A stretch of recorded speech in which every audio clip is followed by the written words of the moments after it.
estudantes, tudo bem com vocês? Não sei vocês, mas eu já estava morrendo de saudades das nossas aulas.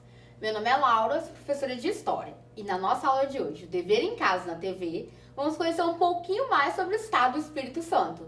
Para vocês que estão nos acompanhando, essa é uma aula do segundo ciclo da EJA, Educação de Jovens e Adultos. O eixo temático da aula de hoje é saúde e bem-estar. Nosso objetivo de aprendizagem é problematizar fatos observados cotidianamente, interessando-se pela busca de explicações e pela ampliação de sua visão de mundo. Já o objetivo da nossa aula é compreender o processo de formação do Estado do Espírito Santo e os impactos para o nosso cotidiano. Antes de começarmos nossa aula, aproveite e já marque a sua presença. Basta apontar a câmera do seu celular para o QR Code que está aparecendo aqui na tela. Agora que você já marcou sua presença, pega a mala e câmera fotográfica que a nossa viagem já vai começar. A história da colonização do nosso estado começa em 1535, na cidade de Vila Velha. O Brasil havia sido dividido em capitanias hereditárias e Vasco Fernando Coutinho ficou responsável como capitão donatário de uma porção de terras. Em 23 de maio de 1535, ele desembarcou onde hoje é a Prainha, em Vila Velha. Por estar em época de Pentecostes, batizou essas terras de Espírito Santo. Começava então o povoamento dessas terras, e para isso, Vasco Fernando Coutinho dividiu a capitania em 6 marias, que são pedaços de terra dentro da capitania.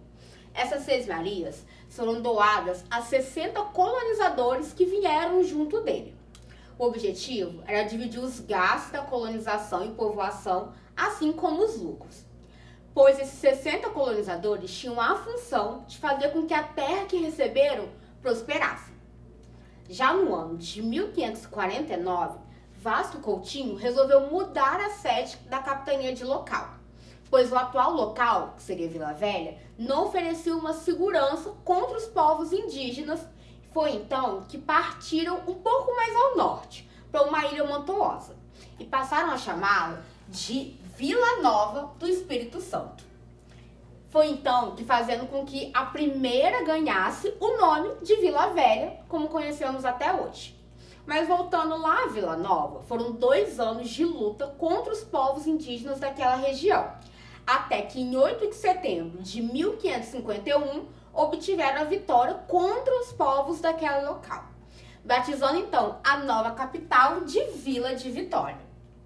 O estado estava colonizado e chegava a hora de povoar essas terras.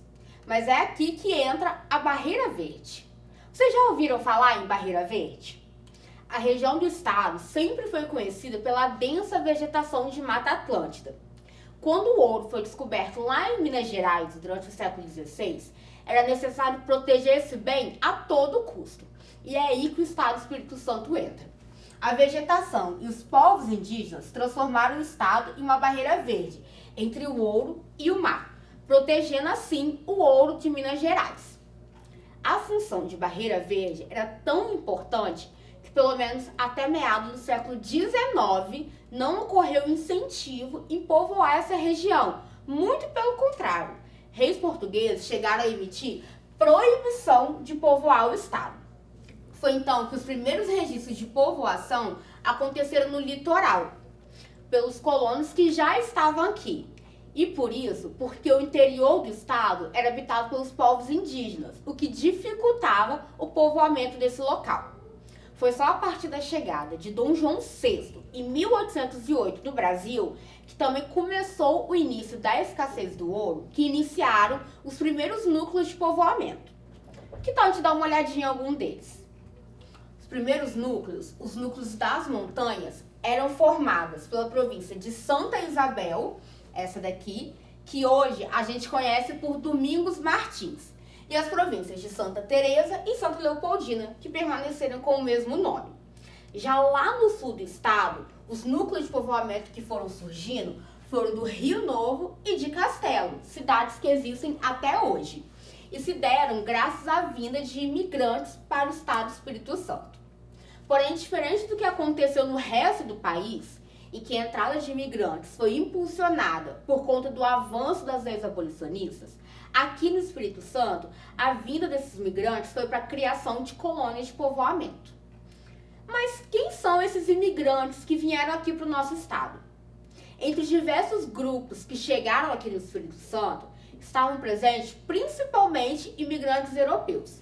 Entre eles, os imigrantes italianos, pomeranos, os açorianos, também os suíços, holandeses, os belgas, os portugueses, os franceses, os alemães, entre muitos outros que foram chegando a partir do tempo. Mas pulando lá para o século XX, precisamente na cidade de Cachoeiro de Itapemirim, no sul do estado, uma família tradicional lá do sul, a família Viváqua, era super influente na região. E foi então que em fevereiro de 1917 nascia Dora Viváqua, a 15ª filha da família. Desde sempre, a Dora era vista como jeitos de moleca e super rebelde. Foi então que na década de 1930, quando ela ainda era adolescente, Dora foi internada em um hospital psiquiátrico pela primeira vez por conta do seu comportamento rebelde.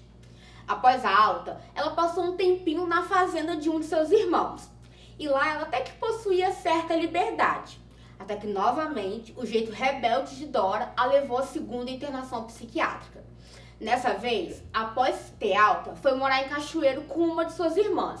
Só que não durou muito não, pois após fazer 21 anos, resolveu fugir e morar no Rio de Janeiro.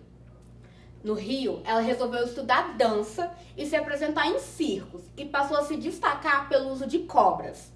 A fama veio então em 1944, quando ficou conhecida por Luz Divina e suas incríveis serpentes. Foi a partir desse momento que iniciou sua marca registrada. Ela apresentava-se nua com apenas Cordélio e Castorina, o casal de jiboias com quem fazia sua apresentação. E foi graças à notoriedade que ganhou que passou a abordar questões como a fauna e flora brasileira, a defesa do divórcio e da mulher e também do naturalismo.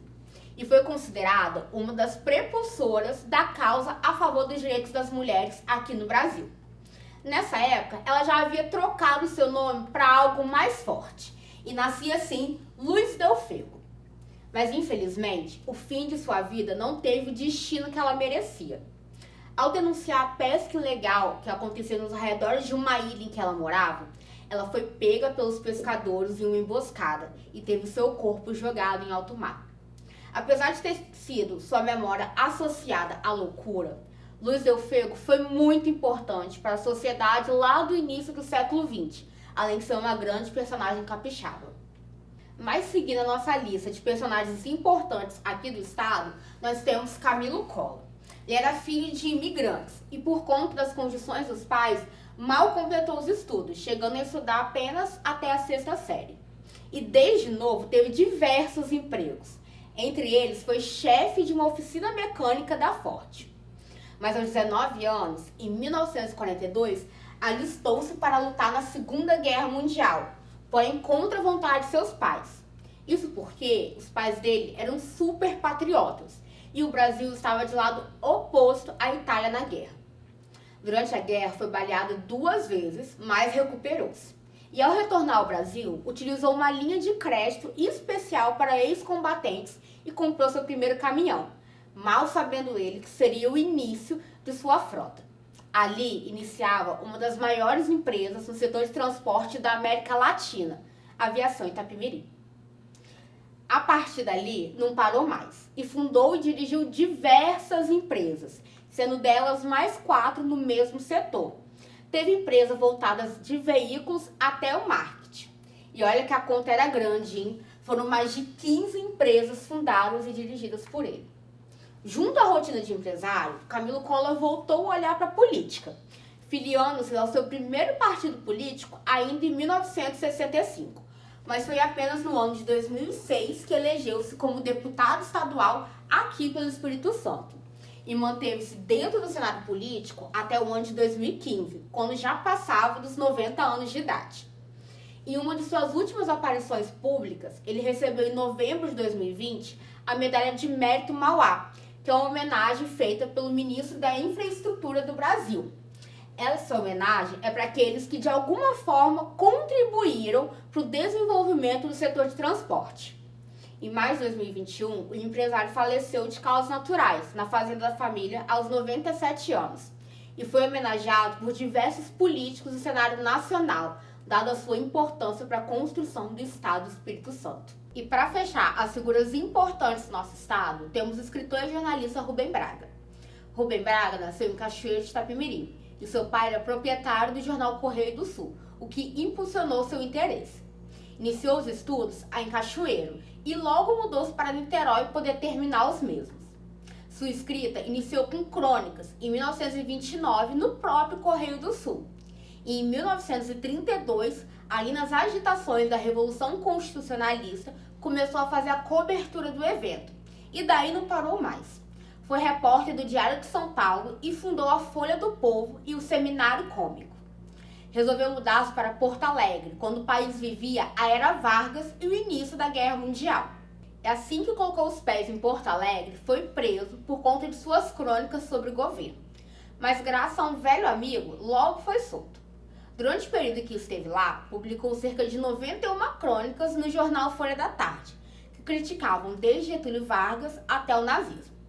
Em 1944, Rubem Braga foi para a Itália durante a Segunda Guerra Mundial e cobriu como jornalista as atividades dos soldados da Força Expedicionária Brasileira, a FEB. Ele foi sócio da editora Sabiá e executou o cargo de chefia no Escritório Comercial do Brasil, lá no Chile. Mas foi nos anos de 1961 a 1963 que ele foi embaixador do Brasil lá em Marrocos. Seus últimos anos foram em um apartamento de cobertura em Ipanema, onde mantinha um jardim enorme, com pitangueiras, passarinhos e até tanque de peixes. Foram 62 anos de jornalismo e mais de 15 mil crônicas escritas. Agora eu quero ver quem estava prestando atenção na nossa aula. Nosso quiz de história de hoje serão perguntinhas de verdadeiro ou falso sobre a aula, hein? E eu quero ver quem irá gabaritar. Mas antes de começarmos, quem ainda não marcou presença na nossa aula, não deixe para depois. É bem fácil. Basta apontar a câmera do seu celular para o QR Code que está aparecendo aqui na tela. Questão número 1. A capitania do Espírito Santo foi uma das que mais se desenvolveu com a produção de cana-de-açúcar durante o período colonial. Verdadeiro ou falso?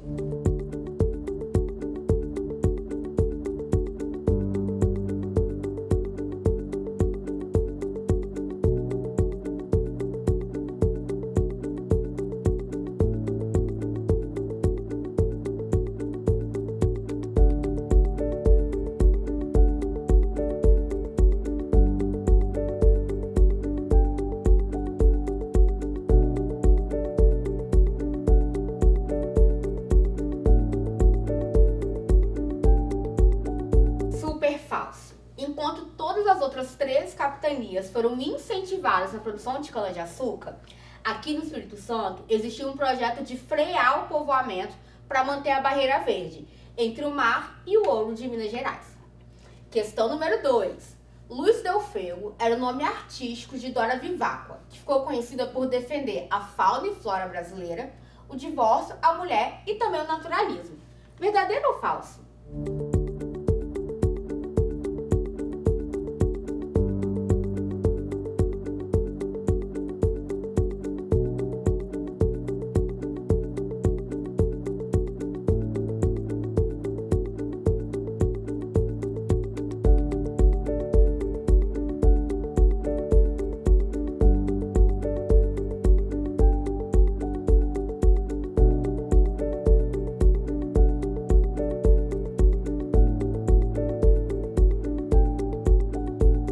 Verdadeiro. Dora foi uma figura à frente de seu tempo que começou a fazer sucesso dançando nua com 2 cobras enroladas em seu corpo e usou sua fama para defender essas ideias a qual acreditava. Questão número 3. Assim como Luiz Delfego, Rubem Braga e Camilo Collor são personagens que nasceram no Espírito Santo, porém suas ações impactaram todo o Brasil. Verdadeiro ou falso?